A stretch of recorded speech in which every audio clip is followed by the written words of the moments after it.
No, but seriously, this is what happened. Mom? How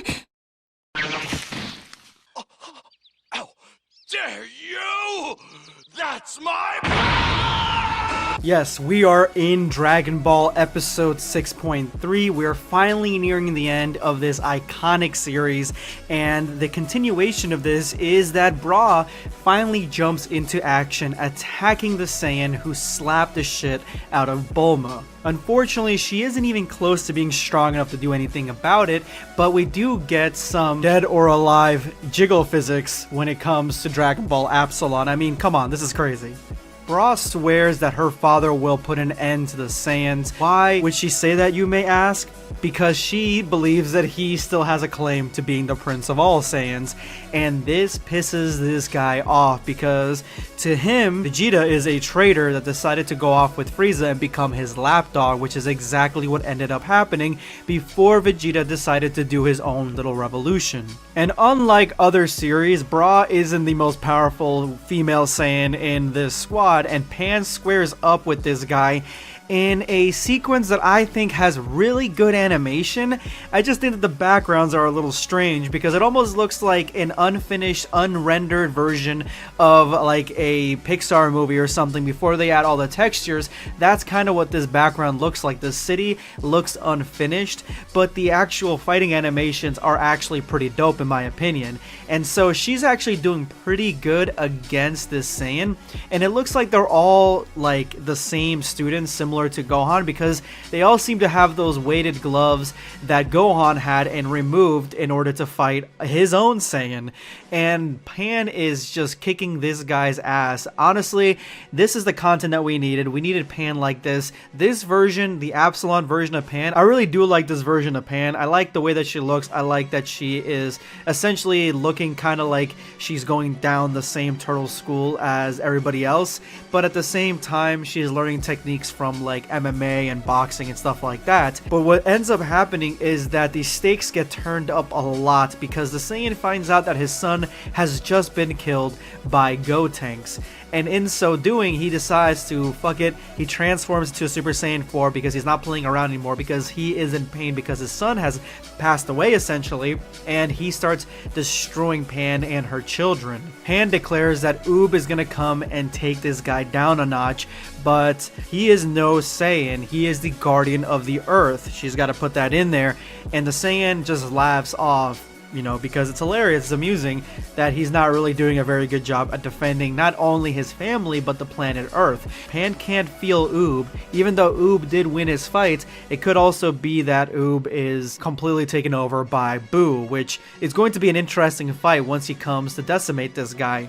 But with no end in sight, Pan does the unthinkable, and she ends up charging a beam at her own children, intent on destroying them so this guy doesn't kidnap them and use them for whatever nefarious reason. So she is completely intent on destroying her own children so they don't fall into the wrong hands.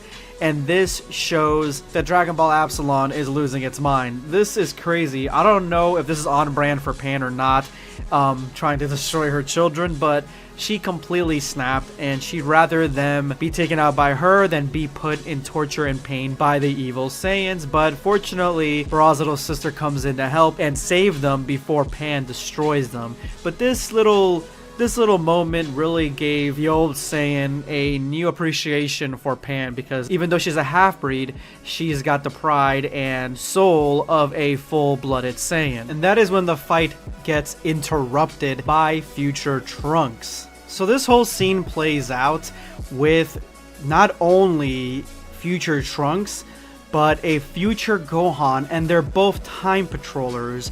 So I'm going to go ahead and kind of show you guys the direction that Dragon Ball Absalon is going and how out of its mind it's about to become. Just check it out. The convention was signed. It's not operative outside of Absalon. Bullshit! It's a universal law. The Constitution was amended. Even with Irion's coup, he can't change the law on his own. He needs to be endorsed by the ministers. Silence, boy. You don't comprehend the situation very well. The people wanted it. Fools! Did you catch him? I spotted him, but their lives are more important than his capture, so I came here first. He's going to try to come here for Bulma's technology. That was not the deal. Trunks will deal with him. Can you confirm it? No. You cannot incarcerate him. He falls under our authority. So the Saiyans are protecting Razzle, which is the small little alien that came at the very beginning of Absalon, for their own means, because he is furthering their cause, the reason they're there.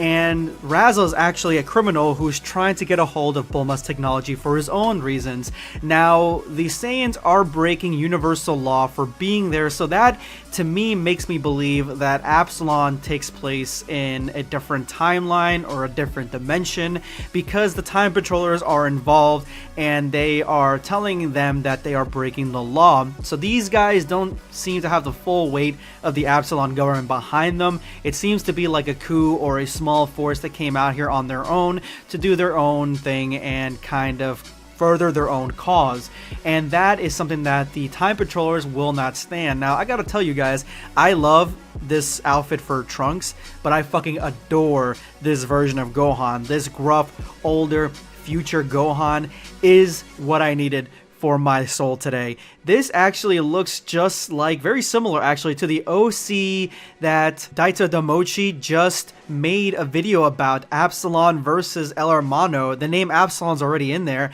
and this guy looks exactly like future Gohan from Absalon. So not sure if Daita Damochi actually took that character or made a new character, or like that version of Gohan made himself a new OC, gave him the name Absalon, which is a badass name, and then just kind of made a series about it in his own way.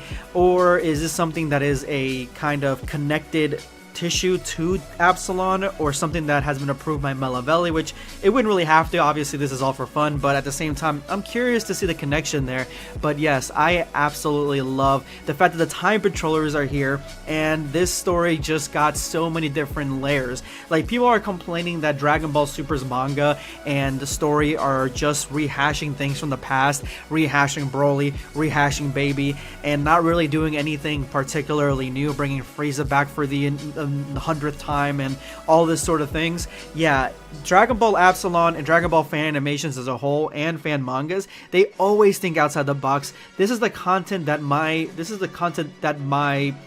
brain needed. This is the content that my endorphins needed. Because I'll be honest, I'm not very excited for the way that Dragon Ball Super's manga is going with Chestnut, or whatever the fuck his name is. I'm not really excited for it as much as I should be, because it doesn't feel like it's new. They may go a new direction, they may splice the story up a little bit and make it a little bit different, but at the end of the day, it's still just Baby. So that's why I give so much praise to the fan animations, because, and the fan mangas, because they do such a better job at telling a brand new story, and this is as brand new as it gets. You have Saiyans from a different world, different powers, facing off against the characters from the future of GT, and now we get the Time Patrollers in there, and Pan almost killed her own offspring. Like, this shit is crazy. Dragon Ball Absalon has gone insane.